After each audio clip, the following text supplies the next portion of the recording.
Good evening, folks. Welcome to another edition of ATL Prime Sports. Todd Corder here in Atlanta, JJ on the other side of the ATL, and Wayne, our producer in Memphis, Tennessee. We've got Evie Van Pelt, publisher of the Rebel Walk. You can reach her on Twitter at Ole Miss Eve. You can reach all of us at ATL Prime Sports. JJ at JJ Get You One, and Wayne at RWY Jr. Evie, thanks so much for joining us. Really appreciate it. Thank you so much for having me. I'm sorry I was having some technical difficulties here. That's not a problem. That's not a problem. It wouldn't be 2021 if there wasn't any technical difficulties. I know, but you'd think after all this world of Zoom and everything, I would have this down by now, huh? Well, I think you stalled me on purpose because you were working in the garden today, and we were just texting back and forth before you came on. When you said, I don't know if I can come on the camera. I'm like, I don't look beautiful neither. Neither does JJ, neither does Wayne. So y'all look great. Y'all look great. Y'all look great. No. Something must be wrong with your eyes, but that's okay. No. Nope. Not at all. All right, let's go ahead and get to it. Let's talk some Southeastern Conference baseball, where it just means more. First thing I got to say is when I saw the picture of the stadium at the Ole Miss ballpark, and when the home run was hit, it was a beer shower in the outfield. JJ and I thought that was fantastic. It was a sellout, wall-to-wall fans. I thought, man, this is awesome. Evie, tell us about it. And the crowd's been like this all season and throughout the entire conference? They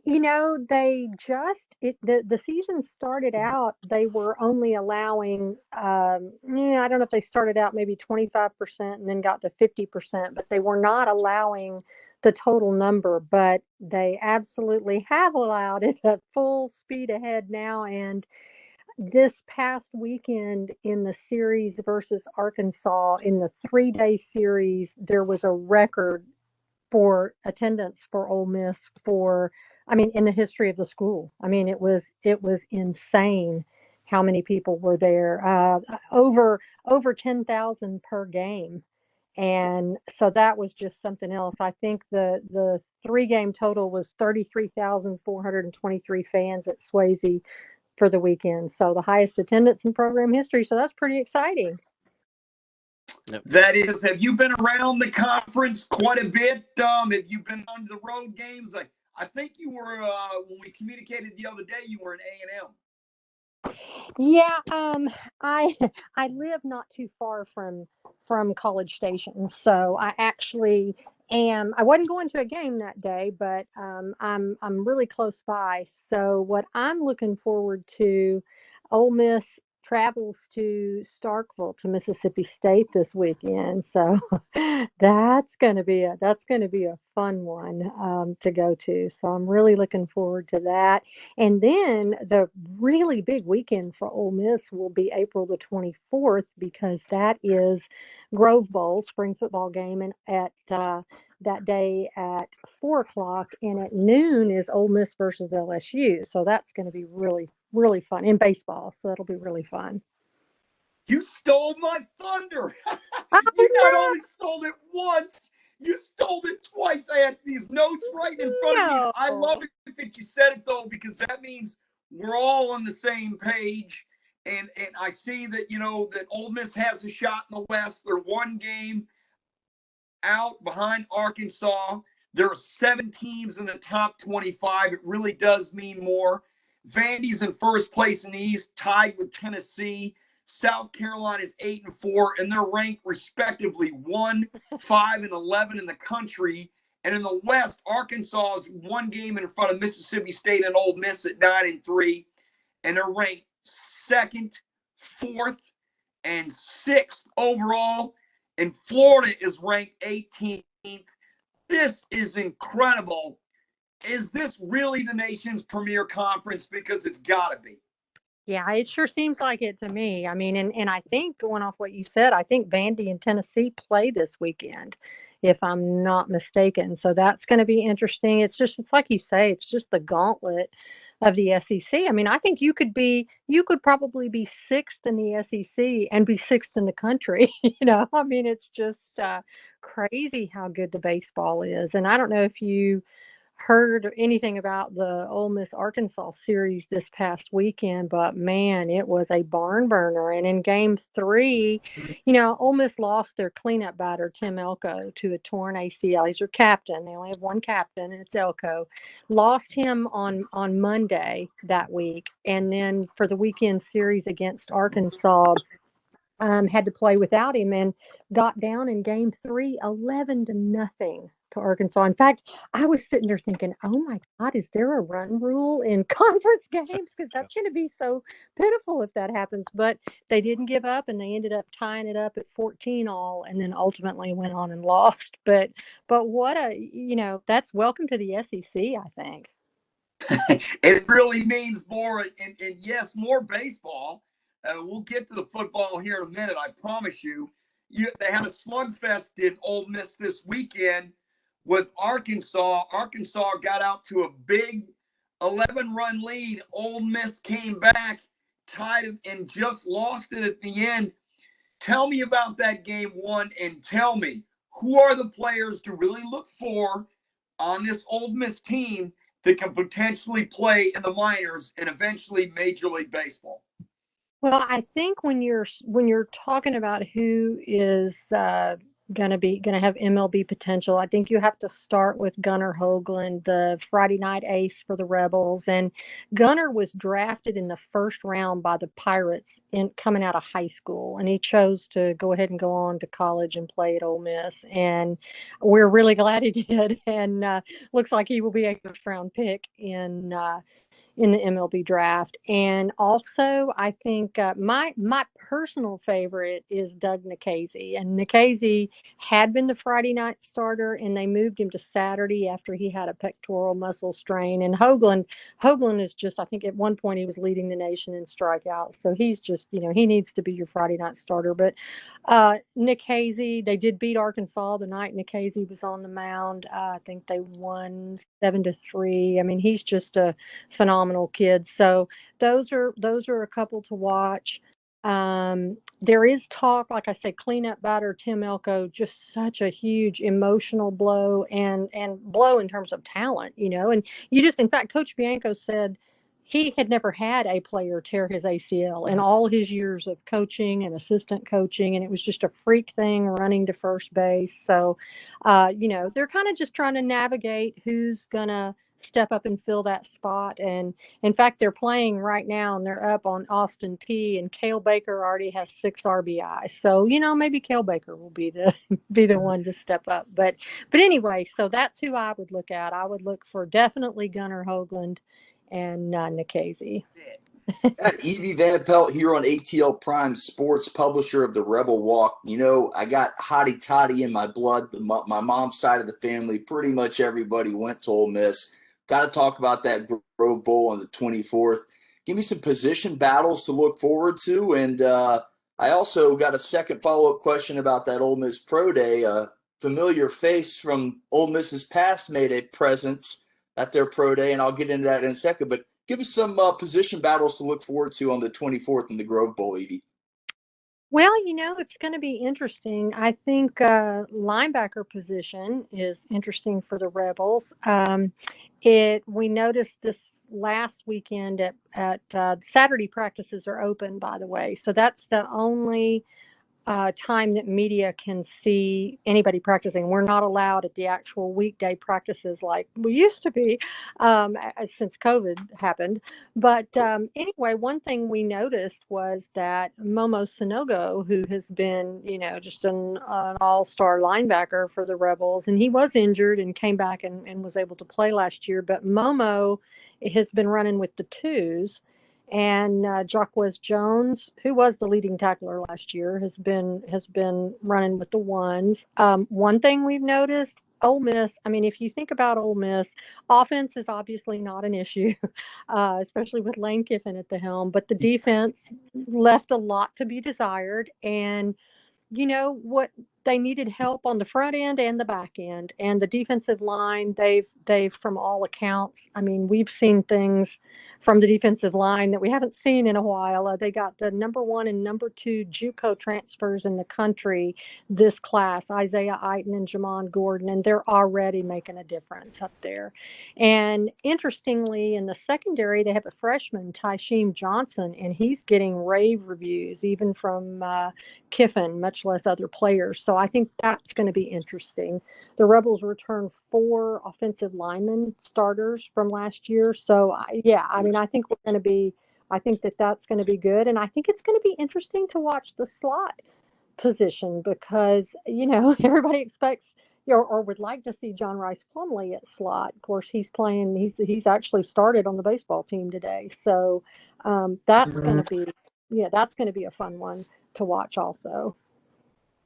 And you're listening to Evie Van Pelt, publisher of the Rebel Walk, right here on ATL Prime Sports. I want to take this time to say, please, listeners, like our YouTube page at ATL Prime Sports on YouTube and subscribe to our video. Evie, I want to transition to that pro day. Now, a favorite SEC player of mine, Jim Kelly's nephew, Chad Swag Kelly, made an appearance at Ole Miss's pro day. Were you able to see it, and did he perform well? And then I also want to talk about the wide receiver, Elijah Moore, who had a heck of a pro day. But we'll talk about Chad Swag Kelly first. What was it like seeing him back in the Ole Miss digs? You know, I think it just made everybody smile. I mean, it's just he's a favorite of mine. And I don't care about any off the field troubles ever. I think he's working really hard maybe to kind of get past that. But it was really nice. And man, gosh, he has an arm. I tell you, I mean, I think in some NFL teams out there, I think he's better than some of the starters that are out there on some of these NFL teams. I can tell you that much. And he was throwing. He had it was interesting. DeMarcus Lodge was there, a receiver from a few years ago, and DeMaurier Stringfellow also. So he got to throw to some guys he's thrown to before, and they looked great, and he looked great. So and it was funny because we got to talk to Elijah after pro day, and they said what was it like catching passes from Chad? What were his passes like? And he said, man, that's one of the most intense dudes I've ever seen. He said he would, in between throwing passes, if he didn't get it right on the money, he would drop down and do push-ups. And he said, I didn't even know what he was doing, you know. So he was really, really impressed, and you know, they both looked really good. Awesome. I wanted to hear that because you mentioned it. I'm a fan of Chad Kelly. I love his antics. I love what he brings to a team, and he does have an unbelievable arm talent. What did he throw? 50 touchdowns in 2 years, Evie, at Ole Miss? He beat Oklahoma State. I believe it was the Cotton Bowl. Blew him out. Was MVP of that game. So I was curious to hear that. Thank you.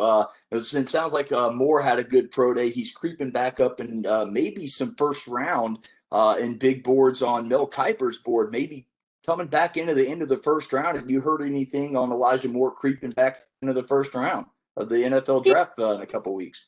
I've heard that also. I think Kiper has liked Elijah for a while. I think that there's just, you know, he knows, and he spoke to it at pro day, and you know, there are people, I think, you know, if he were 6'1", you know, or 6 feet, I mean, I think maybe there wouldn't even be any doubt. But even Kiffin talked about it and said, you know, there will not be one player who works harder than Elijah Moore and is more intense. And he said a lot of guys say they want it, but they're not willing to do everything that it takes. And he said this is one kid who is. And if you know anything about Lane Kiffin, he doesn't just blow smoke up your skirt about somebody. You know, I mean, he isn't going to say it if it isn't real. He definitely keeps it real, and I appreciate that about him. But anyway, I mean, Elijah, I think that whoever gets him, I mean, is just really getting a phenomenal player. He's a good kid and tremendous athlete. And you're right, I've seen him moving up on some boards. He had a really good pro day. His all his drills. His 40 time was, he ran a 4.32 40, I think. I mean, just blazing fast. I don't think people expected that. I mean, I think they know he's fast, but maybe they didn't realize he's that fast. And the thing about him, his routes are beautiful. He runs really nice routes. And Kiffin made sure, and actually I think it was interesting, Kiffin showcased him in the season, having him get the ball out of a lot of different positions. And I think that, I think that he wanted them to know that anywhere you line that kid up, he's going to do well. And he did. So that's going to be fun to watch. All right. Evie, this is Wayne up here in Memphis. I kind of miss not having our opening football game against Ole Miss. It was like that for many years. You got any idea if that'll ever be renewed? I'm sorry. I think I lost you there for just a second. Could you repeat that? I was asking, I was saying I miss being able to play Ole Miss the first game of the year with the University of Memphis. Oh. Do you have any idea if that'll ever be renewed? I don't know. Y'all probably thought I misheard that on purpose, just because Memphis has beaten Ole Miss. So, I was actually at that season opener. I left the last one they played. I left home at like 1 or 2 in the morning. No, it was not good. Drove all the way to Memphis. Went to the game. It was like 800 degrees out there. Went to the game and then did post game, and then got in the car and drove right back, and it was like a 23-hour trip total. I think I'm probably maybe 10-hour drive away. Yep. So it was quite a trip. So to come up on the losing end of that was not fun, but it was. I mean, it's a great game, and I don't know. I think there's a lot of Ole Miss fans who probably maybe don't want that to be played because Memphis has had a good bit of success in that series. Yeah, if it makes you feel any better, we play Mississippi State this year on September 18th here in the Liberty Bowl, so maybe we'll pay them a little bit of a loss. Okay, yeah, good. You know what? Please, I wish you all the luck in the world. I don't know if y'all saw it, but the ESPN FPI index came out. I think Cole Kubelik tweeted it this morning, and they had Mississippi State number 8 in the nation. I'm like, that's not right. Yeah, that's just no, that's not right. I wouldn't agree with that, even if I were a Mississippi State fan. I don't think so. Don't visit your bookie just yet. Yeah, they predicted them, I think, to go 8-4, and I just have a hard time. Life in the SEC West is so hard. I'm just not sure about that. So, well, we know one thing: it'll be one heck of a season, and it starts for Ole Miss on September 6th, right here in JJ and my backyard. Actually, not literally in our backyard, but downtown at Mercedes-Benz Dome when they play Louisville. And that'll be a big weekend here in Atlanta. Plus, you have a big weekend coming up with Mississippi State for 3, 16th, 17th, and 18th in baseball. And then you have the Ole Miss spring game on April 24th. The Grove Bowl, and you know what? That will be awesome. And then also you're hosting LSU that weekend in baseball, and this will be Lane Kiffin's first Grove Bowl because there wasn't one last year due to the pandemic. Evie, thanks so much for coming on. Really appreciate it, and we'll talk to you down the road real soon, okay? I appreciate y'all having me so much. That was Evie Van Pelt here on ATL Prime Sports. We'll have to bring her on the show a little more frequently, especially when it comes closer to football season. All right, guys, let's transition over to some baseball, Major League Baseball, and the Atlanta Braves. And, guys, it all started with Alex Baum doubling off Braves closer Will Smith. He got to third base on the bunt, then scored on the sac fly off the bat of Didi Gregorius. To left field, Marcell Ozuna's throw bounced a couple of times. Braun was initially called safe. It didn't appear that his foot touched the plate. The play was reviewed and upheld. The Phillies won it 7-6. It was a great job by the Braves catcher, Travis Denard, on the tag attempt. But we'll just ask the first question right out. We'll go right around the table. JJ, I want to start with you first. Really, the umpire had great position to make the call. Obviously, in his eyes, somehow Baum's foot, grazed home plate. It sure didn't look like it in my eyes, and I'm sure it didn't look like in yours. I don't see how you can be in position to make a call like that and miss it so badly. Travis d'Arnaud did a great job of coming back and doing his best to give the runner the path to the plate, but also doing his job of making it hard for that path to open. He slid in, and I called it on live television. His foot didn't touch the plate. I saw it in real time. I rewinded it 2 or 3 times before they even replayed the thing. Real time, I saw it. I don't know how an umpire misses that call, first off. I really don't. You're in position to make it there. His foot, he comes up limping because his foot hits the dirt so hard, pops up, goes over the plate. His ankle twists again when it catches in the dirt again. Physics would tell me this. If you're sliding on a plastic surface or rubber surface, which the plate is, you would slide across it. There would be nothing bouncing up but maybe some dirt on the plate too to prove that he slid across it. So I just think the evidence was right there in replay. And this is an issue that Major League Baseball is going to have to come full circle on, because I don't think MLB replay is as effective as it can be. I think they need to be more around the lines of the NFL where they send it to a replay center. The replay center looks at the play, not knowing the call on the field. Fran Core made a good point on Monday's broadcast. If you watch the Braves local broadcast, he said they should phone into the replay center and say, doesn't matter what the play call on the field on the call on the field is. Judge the play, judge the tape, get the call back to the people on the field, and that's the call. The way they do it now, they try and back up their umpires, which I completely understand. I really do. But that was a blown call. And if the Braves end up losing the division by 1 game, you're going to go back to this game and scratch your head and say, So here we are. It's an MLB issue.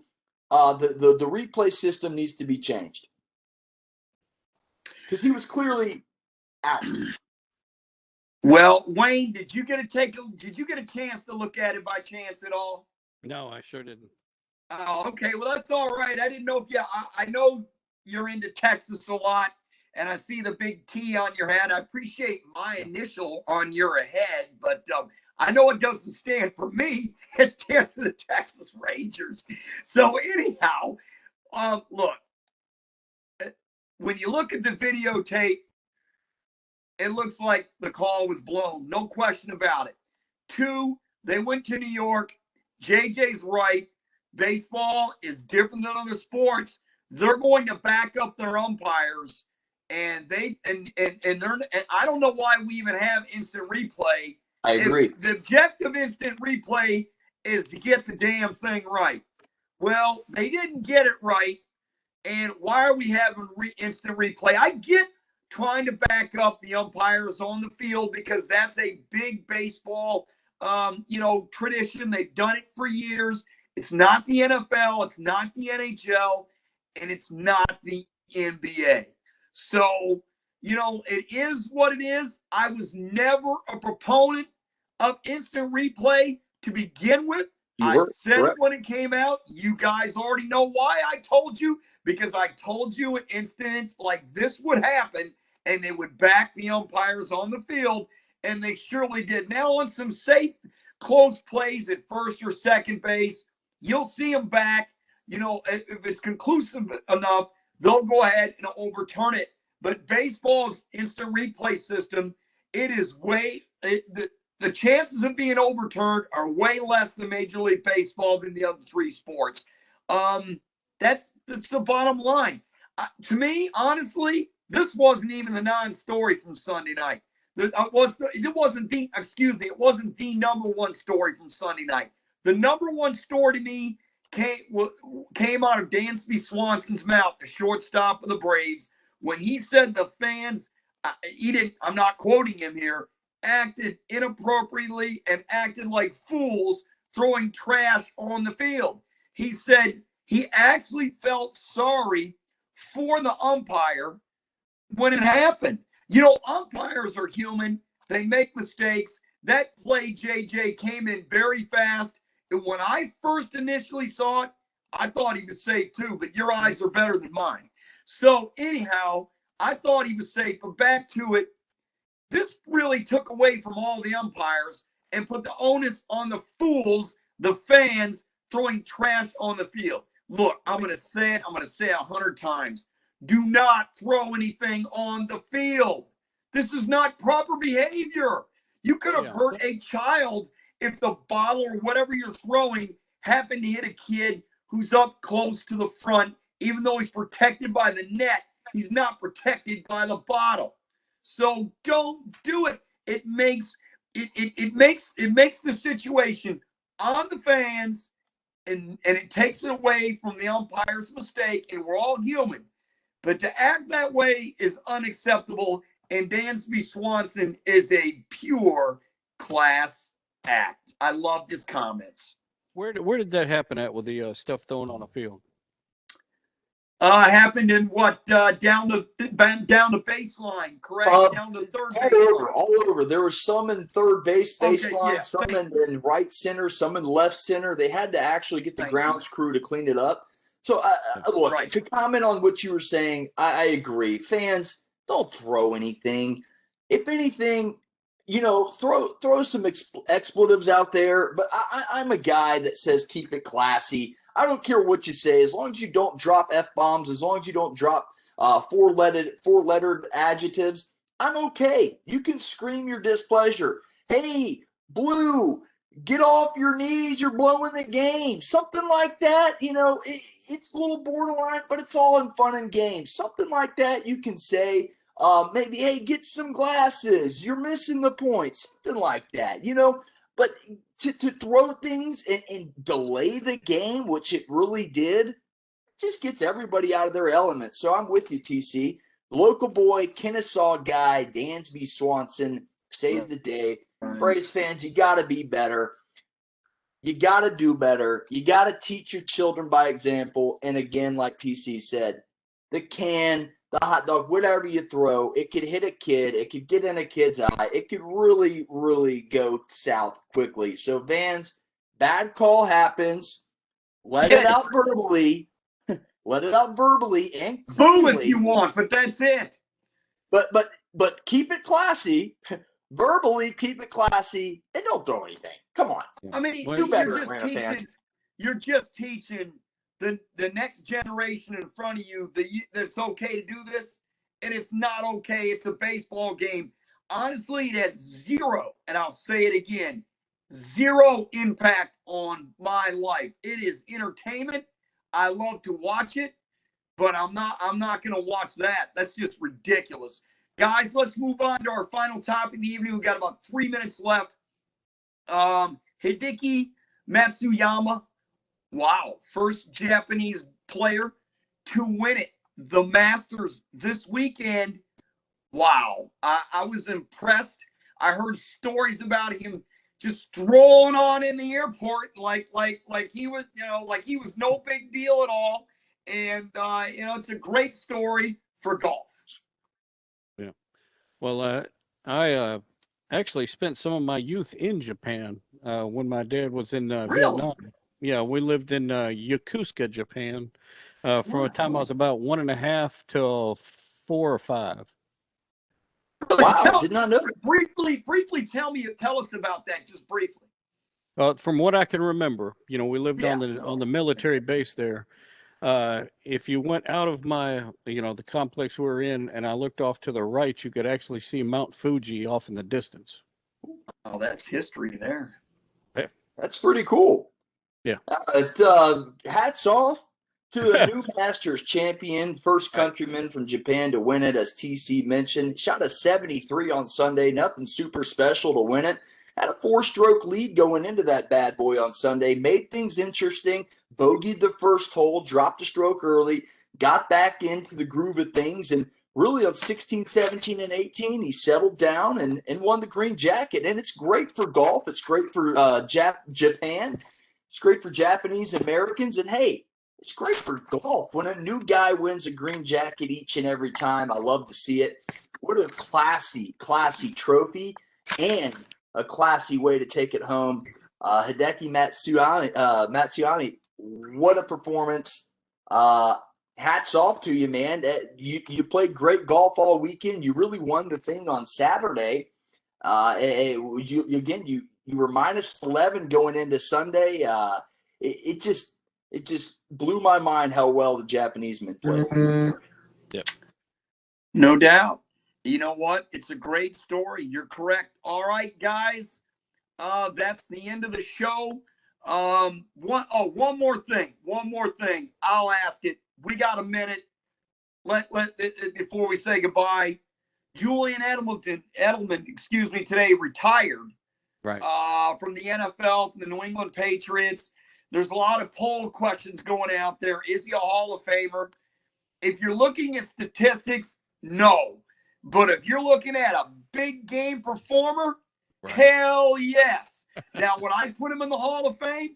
Not my decision. But when the game is on the line, and Falcon fans surely know it, he made one of the best catches in Super Bowl history. He did it continuously throughout his career as a wide receiver, a special teamer. Guy is big time. He's a Hall of Famer in my book when the game's on the line. Will he get in the NFL Hall of Fame? Probably not, and who cares? The guy is an absolute gamer. I'll tell you this. If there was a clutch performance Hall of Fame, he'd be in it. Yeah. Absolutely right. One of the best big game wide receivers there is. He's second to Jerry Rice in pretty much every playoff receiving category. I think he definitely deserves some recognition, and maybe he'll get in late in his career. He may be an old guy, but I don't think he gets in, and here's why, folks. 6,822 total career receiving yards. I don't think that's enough to get in. I don't think that determines a Hall of Fame career, but a great football player nonetheless. Julie Edelman, hats off to you. Please don't go to Tampa Bay. Oh, yeah, really. Hey, you know what? Don't never say never. He could be in a Bucs uniform, and every Falcon fan out there, including Wayne and JJ, would be going, oh, no, not again. I can't take it. Another catch in the slot. I mean, he was that good. Did you hear what Rob Gronkowski said? What did he say? I bet there's a 69% chance that he's a Tampa Bay Buccaneer next year. Not this coming year, but 2022. 69%? You know what? I'm not even going into that number. No way. I do not. I'll leave it there. 69%. Killing me, Smalls. That is hilarious, though. It is absolutely hilarious. All right. I want to thank Evie Van Pelt of the Rebel Walk to come on today. You can catch her on Twitter at Ole Miss Eve. You can catch all of us at ATL Prime Sports. You can catch JJ at JJ Get You One, myself at Corder Todd, Corder Todd, and Wayne, our producer in Memphis, at RWY Jr. And guys, our next show is Friday live at 1 o'clock Eastern Standard Time. Our guest will be Dave Cohen, the voice of the Georgia State Panthers. Will be talking some spring football at Georgia State University, and also he's going to talk about Georgia State baseball as they have a match. Not a match, but a series with Georgia this week. I'm thinking tennis. Anyway, and also want to let everybody know I am also a co-host on the Philadelphia Phillies alumni podcast with Mark Mancini and 1980 World Series champion Warren Brewster. That show is also on Blog Talk Radio, live at 11:30 from 12:30 Eastern Standard Time on Friday. So if you're on the West Coast, you can have breakfast with us. If you're on the East Coast, you can have a little bit of early lunch. You can listen to each shows at 1-347, yes, 205-9631, brain cramp, 1-347-205-9631, www.blogtalkradio.com. Guys, I had a lot of fun today. I laughed an awful lot, and I think that's important in life, especially what's going on today. Thank you for the laughs, guys, and we'll talk to you on Friday. Change the MLB replay system. Get you one. Like and subscribe to the YouTube channel. Search ATL Prime Sports on YouTube, or simply click that little bulldog link below. Folks, it's been fun. We'll see you Friday. See you Friday. Good day, everyone.